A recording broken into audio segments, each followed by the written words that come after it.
ICU में मरीज भर्ती है। अब मरीज को आपको देखना है वेंटिलेटर उसको सूट कर रहा कि नहीं कर रहा, इसलिए वेंटिलेटर के पेशेंट पे डॉक्टर एक टेस्ट करते हैं, उस टेस्ट का नाम है एबीजी। एबीजी का मतलब होता है आर्टियल ब्लड गेज एनालिसिस। इसके अंदर तीन चीजें देखते हैं, पेशेंट का पीएच देखा जाता है, CO2 की लेवल देखा जाता है, और HCO3 जो है वो लेवल देखा जाएगा। बॉडी का ब्लड का नॉर्मल जो पीएच होता है वो 7.35 से लगा के 7.45 तक होता है। CO2 का नॉर्मल जो वैल्यू होता है वो होता है 35 से लगा के 45 MEQ पर लीटर। फिर बात करते हैं SCO3 की, बात करते हैं 21 से लगा के 27 MEQ पर लीटर जो है इसकी वैल्यू होती है। पीएच जो अपना ब्लड का होता है ये स्लाइटली कैसा होता है, एल्केलाइन लेवल का होता है। CO2 जो इंडिकेटर है ये रेस्पिरेटरी इंडिकेटर है, और नेचर के अंदर जो है वो कैसा है, एसिडिक है। CO2 जो है एसिडिक नेचर का है, लंग्स का है, लंग्स को रेस्पिरेटरी पिगमेंट जो है बोला जाएगा।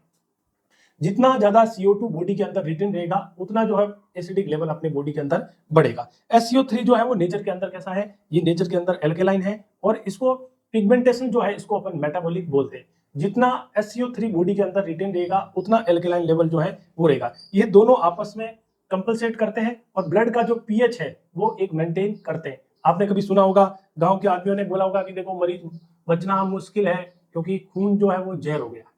तो खून जहर कैसे हो गया, खून जहर हो गया उसका मतलब ये है कि उसका जो पीएच है, पेशेंट का जो पीएच है वो कंपलसेटरी नहीं हो रहा है। लंग्स और किडनी जो है, लंग्स और किडनी जो है वो कंपलसेट नहीं करी है, और पीएच जो है 7.35 से लगा के 7.45 जो है कंपलसेशन नहीं हो रहा है। और यदि ब्लड का पीएच ऐसा नहीं है तो ब्लड अपने लिए क्या है, जहर है।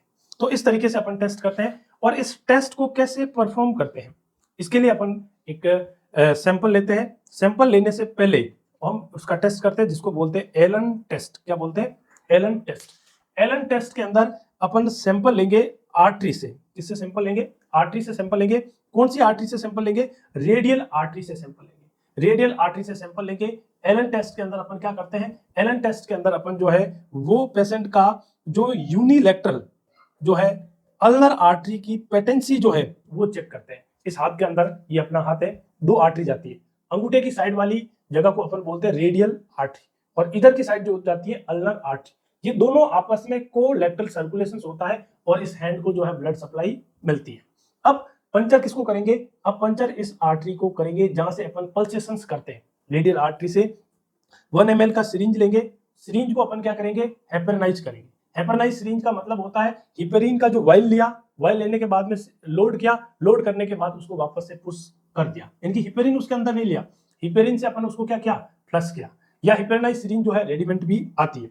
हिपेरनाइज क्या काम करेगा, ये ब्लड के क्लॉट को प्रिवेंट करेगा। ब्लड जो है नेचुरली क्लॉट हो जाता है सिरिंज के अंदर, तो ये क्लॉट होने से हमें क्या करेगा, बचाएगा। इसलिए अपन हिपेरनाइज से फ्लश करते हैं सिरिंज।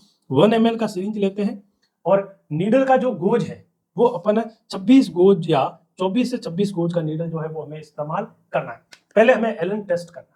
एलन टेस्ट में क्या करेंगे, इधर से अपन हाथ को दबाएंगे और इधर भी कंप्रेशन करेंगे, और पेशेंट के मुट्ठी बंद करेंगे, और जो अल्नर की साइड है, अल्नर की साइड है, इस वाली साइड को अपन क्या करेंगे, रिलीज करेंगे। जैसे ही अपन रिलीज करेंगे, पेशेंट का पहले जो जब कंप्रेशन कर रखा था उस वक्त पेशेंट का हाथ पूरा व्हाइट हो गया था, और जैसे इधर का अपने कंप्रेशन छोड़ा, इधर से तो दबा के रखा, इधर का अपने छोड़ा है तो हाथ का कलर वापस जो है वो नॉर्मल रेड की तरफ जो है वो ऐसा रेड एकदम से व्हाइट से रेड जो है वो हो गया।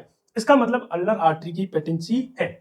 आपको कोई क्वेश्चन पूछे कि एलन टेस्ट यदि अपन परफॉर्म करते हैं तो एलन टेस्ट के अंदर कौन सी आर्टरी की पेटेंसी करते हैं, तो करेक्ट आंसर क्या हो जाएगा, अल्नर आर्टरी। आपको पूछे एलन टेस्ट के अंदर जो है वो कौन सी आर्टरी को रप्चर किया जाता है, तो आंसर क्या जाएगा, रेडियल आर्टरी। और एलन टेस्ट जो है वो अपन एबीजी का लेवल देखते हैं और हेपरनाइज सिरिंज लेते हैं, और हाथों हाथ वहीं पे वार्ड पे या आईसीयू पे जो मशीन होगी उस पे जो है अपन चेक करेंगे। चेक करने के बाद में उसका अपन उसको इंटरवेंस करेंगे, और उसके बाद में पेशेंट का वेंटिलेटर का सेटिंग, पेशेंट का क्या हेल्थ का स्टेटस है, इसके बारे में फिजिशियन जो है पूरा एनालिसिस करेगा। तो ये अपने चर्चा की एबीजी टेस्ट क्या होता है और एबीजी टेस्ट कैसे परफॉर्म करते हैं, कौन कौन से कंपोनेंट इसके अंदर जो देखते हैं, पीएच, CO2 और SCO3, क्या इसकी नॉर्मल वैल्यू होती है, क्या इसका रोल होता है। फिर अपन ने बात की थी कि एलन टेस्ट कैसे परफॉर्म करते हैं। एलन टेस्ट करते वक्त नर्स की क्या रेस्पॉन्सिबिलिटी है, तो नर्स की क्या रेस्पॉन्सिबिलिटी है ये आपको कमेंट करके बताना है। क्या बताना है, एक किसी भी पेशेंट का आपने रेडियल आर्टरी पंचर किया है तो आपको वहां पे ड्रेसिंग जो है वो कंप्रेसिव ड्रेसिंग करती हैं और कितने मिनट तक जो है वो कंप्रेशन करना है, ये कमेंट बॉक्स में आपको करके बताना है। और भी नर्स की क्या रेस्पॉन्सिबिलिटी है आप इसको बताइएगा। आई होप सो आपको लेक्चर अच्छा लगा होगा, आपके नॉलेज में इंक्रीमेंट हुआ होगा। तो इंक्रीमेंट हुआ है तो लाइक शेयर सब्सक्राइब कीजिएगा। बहुत बहुत धन्यवाद।